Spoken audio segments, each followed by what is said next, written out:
Hello students, graph theory की video series में अब हम चर्चा करने वाले हैं दूसरे टॉपिक के बारे में, that is thickness and crossing. Thickness and crossing planar graph से रिलेट करते हैं। आई होप कि आपको प्लेनर ग्राफ की डेफिनेशन और प्लेनर ग्राफ किस तरह से क्रिएट किया जाता है या उसके सारे के सारे कॉम्प्लिकेशंस और उसके डिजाइनिंग पता है। ठीक है, अगर आप प्लेनर ग्राफ से फैमिलियर नहीं है तो आई सजेस्ट कि आप पहले प्लेनर ग्राफ को समझिए, उसके बाद थिकनेस एंड क्रॉसिंग को समझना आपके लिए बहुत ईजी होने वाला है। आइए डेफिनेशन से समझते हैं। पहले थिकनेस को समझते हैं, बाद में हम क्रॉसिंग को समझेंगे। Thickness is what? Thickness is the minimum number of planar sub graphs of a non planar graph. मतलब क्या हुआ कहने का, हमको एक नॉन प्लेनर ग्राफ दिया रहेगा, उसमें से हमने सब ग्राफ्स को ड्रॉ करना है और वो सारे के सारे सब ग्राफ्स प्लेनर होने चाहिए।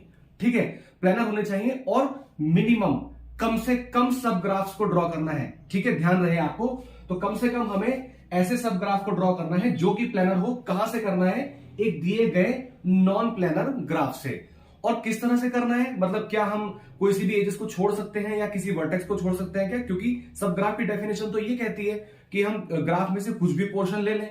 जरूरी नहीं है कि हम सारी की सारी एजेस को कवर करें, सारे के सारे वर्टिसेस को कवर करें, लेकिन यहां पर एक कंडीशन क्या है, सच दैट इस तरह से लेना है that union of all the सब ग्राफ्स, जितने भी सब ग्राफ्स हमने यहां पर लिए हैं, मिनिमम याद रहे, मिनिमम जितने भी हमने सब ग्राफ्स यहां पर लिए हैं उन सब का जो यूनियन है वो ओरिजिनल ग्राफ को फॉर्म करे।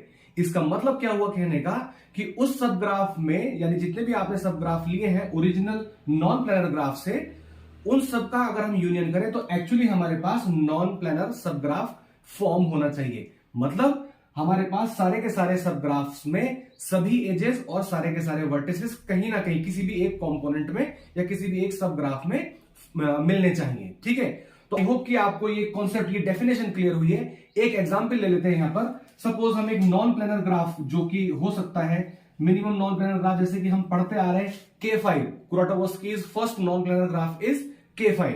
अब हम यहां पर K5 को ले लेते हैं। K5 का मतलब हमारे पास 5 वर्टिसेस होने वाले हैं और वो एक कंप्लीट ग्राफ होने वाला है। ठीक है, हमने इस तरह से ले लिया।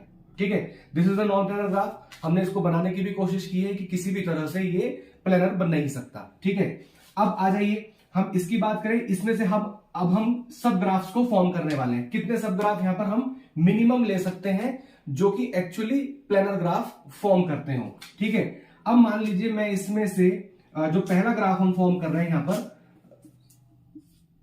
हम इस तरह से इतना सेक्शन ले लेते हैं। देखिए, ये एक सब ग्राफ है जो कि एक प्लेनर ग्राफ है, इसमें कोई भी क्रॉस ओवर नहीं हो रहा, तो हम इसको कह सकते हैं G1। ठीक है, ये मेरा मेन ग्राफ था G। अब इसी में से हम जो बाकी बच गया है, ठीक है ना, क्या क्या बच गया है, एक तो ये वाली एज हमारे पास आ गई है। सपोज दिस इज A, मैं इसको नाम कर लेता हूं B, that is A, B, C, D and E। तो ये हो गया A एंड D के बीच में ये वाली एज हमारी रह गई थी। ठीक है, और B से C, B से E, ठीक है, और A to E, A to E। ठीक है, ये 3 एज इसमें रह गई थी। आप देख लीजिए कुल मिलाकर के इसमें कितनी एजेस थी, 1 2 3 4 5 6 7 8 9 10। ठीक है, 3 इसमें आ गई, 4 5 6 7 8 9 10। ठीक है, ये ग्राफ आ गया मेरे पास G2। ठीक है, तो हमने इस नॉन प्लेनर दिए हुए ग्राफ से इसके 2 ऐसे सब ग्राफ बनाए हैं जो कि अपने आप में प्लेनर है। अब आप देख सकते हैं यहां पर, आप कहेंगे ये प्लेनर तो नहीं है क्योंकि ये तो क्रॉस ओवर हो रहा है, तो आप इस एज को यहां बाहर से ले आइए। ठीक है, इस एज को यहां से बाहर से ले आइए, तो ये प्लेनर ग्राफ हो गया। ठीक है, तो एक प्लेनर ग्राफ ये आ गया, एक प्लेनर सब ग्राफ ये आ गया। अब कहा जाएगा कि अगर हम जितने भी प्लेनर ग्राफ आ रहे हैं उनका अगर हम यूनियन कर दें तो एक्चुअली हम जी पा जाएंगे। जी हाँ, अगर मैं इन दोनों को मिला दूं तो बेसिकली हम यहां पर इस पर्टिकुलर ग्राफ को इजीली ऑब्टेन कर लेंगे। ठीक है, तो क्या हुआ, आप यहां पर देखिए, हमने यहां पर मिनिमम, हमको इसको प्लेनर बनाने के लिए, यानी इसमें से प्लेनर सब ग्राफ बनाने के लिए कम से कम कितने ग्राफ बनाने पड़े? 2। कम से कम 2 बनाने पड़े, ज्यादा बनाने से कोई फायदा नहीं है। ठीक है, हमें यहां पर कम से कम प्लेनर ग्राफ बनाने की कोशिश करनी है इस तरह से कि उसमें सारे के सारे वर्टिसेस, सारी की सारी एजेस कवर हो जाए, ताकि जब हम उनका यूनियन करें तो एक्चुअली हमारे पास मेन ग्राफ जो कि नॉन प्लेनर ग्राफ दिया गया था वो निकल करके आ जाए। ठीक है, तो क्योंकि हम यहां पर 2 सब ग्राफ के बेसिस पर नॉन प्लेनर ग्राफ हो ही पा रहे हैं और ये दोनों सब ग्राफ आपस में प्लेनर है, तो इसकी थिकनेस एक्चुअली क्या कही जाएगी, इस पर्टिकुलर ग्राफ की थिकनेस 2 कही जाएगी, इसकी थिकनेस, ठीक है, क्योंकि ये दोनों इससे निकल करके आए हैं, ठीक है, तो इसकी एक्चुअली थिकनेस आ गई है 2। तो सिंपल मीन हुआ thickness is the minimum number of planar sub graphs.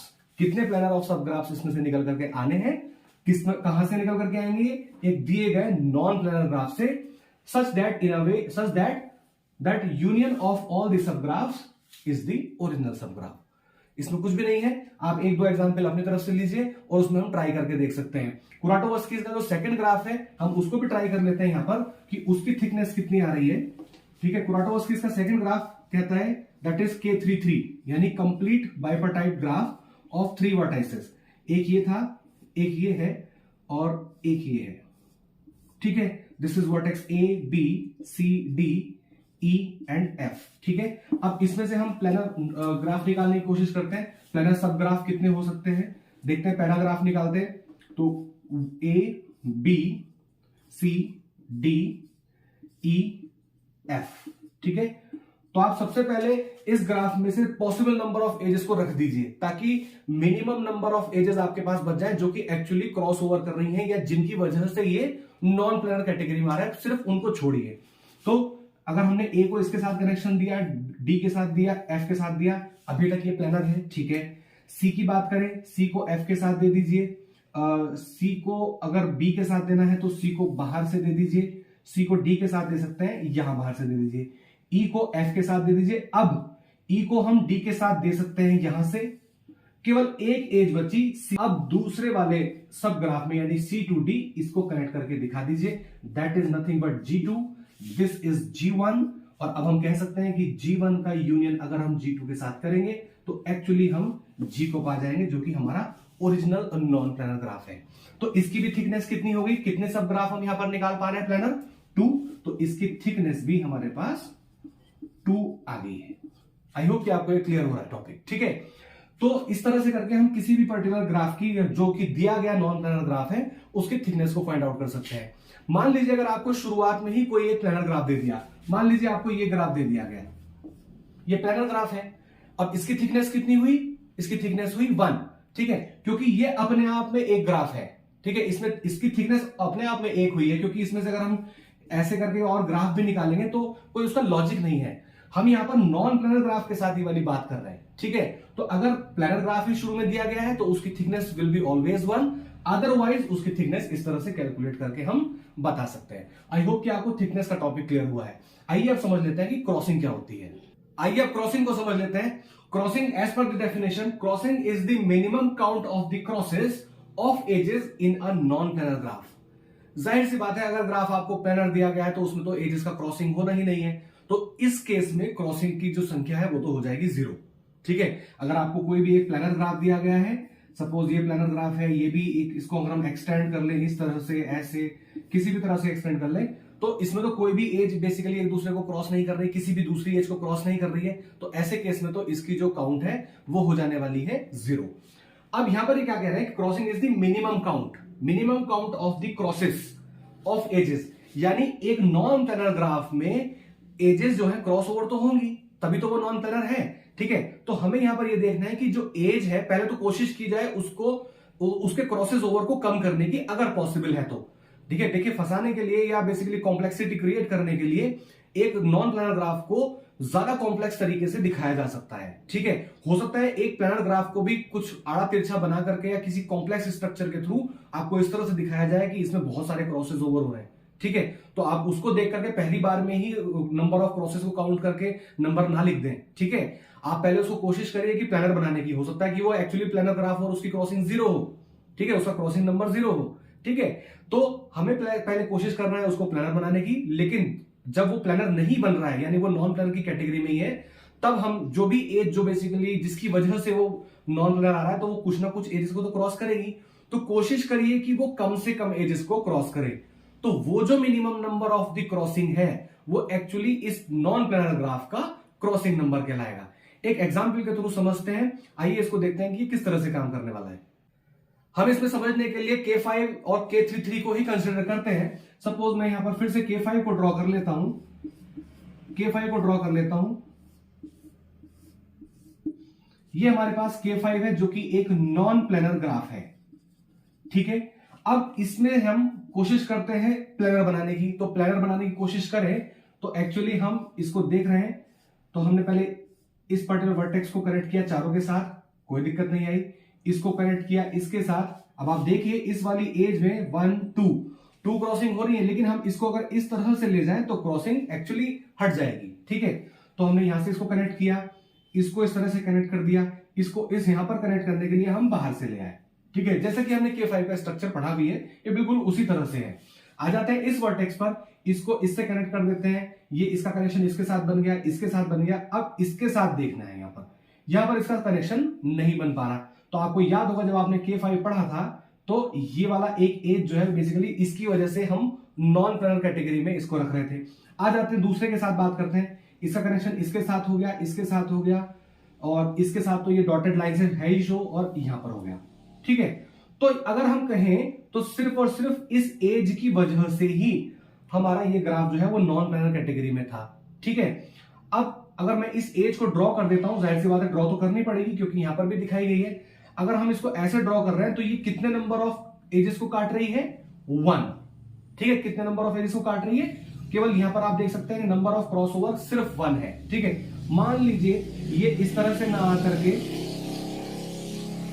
मान लीजिए ये इस तरह से ना आकर के ऐसे आ रही होती, ठीक है, तो अननेसेसरी हम यहां पर 2 क्रॉसिंग्स को इंट्रोड्यूस कर रहे हैं, ठीक है। मान लीजिए ये ऐसे ना आकर के भी कुछ इस तरह से शो कर दी गई होती, ठीक है। तो अननेसेसरी यहां पर 1 2 3 4 क्रॉसिंग आ रही है। लेकिन क्योंकि हमें कोशिश करनी है कि इसमें कम से कम नंबर की क्रॉसिंग आए, एजेस का क्रॉसओवर कम से कम नंबर में चला जाए, तो ये एक्चुअली यहीं से ड्रॉ की जा सकती है, जहां पर इस एक एज के क्रॉसओवर को तो हम किसी भी तरह से अवॉइड कर ही नहीं सकते।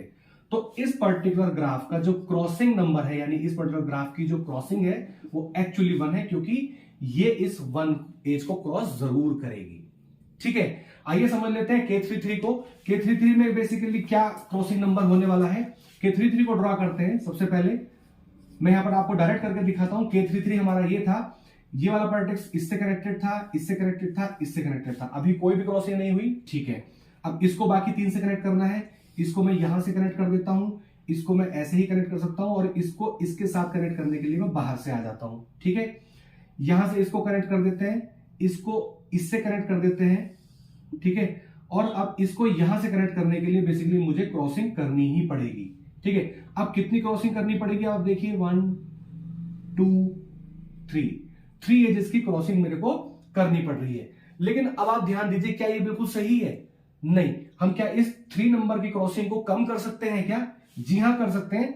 अगर मैं इस वाली एज को यहां से इंट्रोड्यूस ना करके अगर मैं इसको यहां बाहर से ले जाऊं तो यहां पर सिर्फ और सिर्फ एक ही क्रॉसिंग हो रही है, ठीक है। तो आपको कोशिश करनी है कि आपको ये इस पर्टिकुलर ग्राफ में जो क्रॉसिंग है उसको लीस्ट नंबर तक ले जाने की, कि हमारे पास कम से कम क्रॉसिंग हो, तो आप उस पर्टिकुलर नंबर को ही इस पर्टिकुलर ग्राफ की क्रॉसिंग मानेंगे।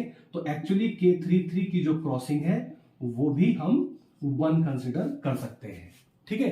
तो इस तरह से करके आपको जो भी नॉन प्लेनर ग्राफ दिए गए हैं आप उनकी क्रॉसिंग को इजीली कैलकुलेट कर सकते हैं। यह ध्यान रहे कि प्लेनर ग्राफ की जो क्रॉसिंग होती है वो हमेशा 0 होगी, क्योंकि उसमें जाहिर सी बात है कोई भी क्रॉसिंग नहीं हो रही है, इसी वजह से वो प्लेनर है। आई होप कि आपको थिकनेस एंड क्रॉसिंग का पूरा कॉन्सेप्ट क्लियर हुआ है। Thank you so much.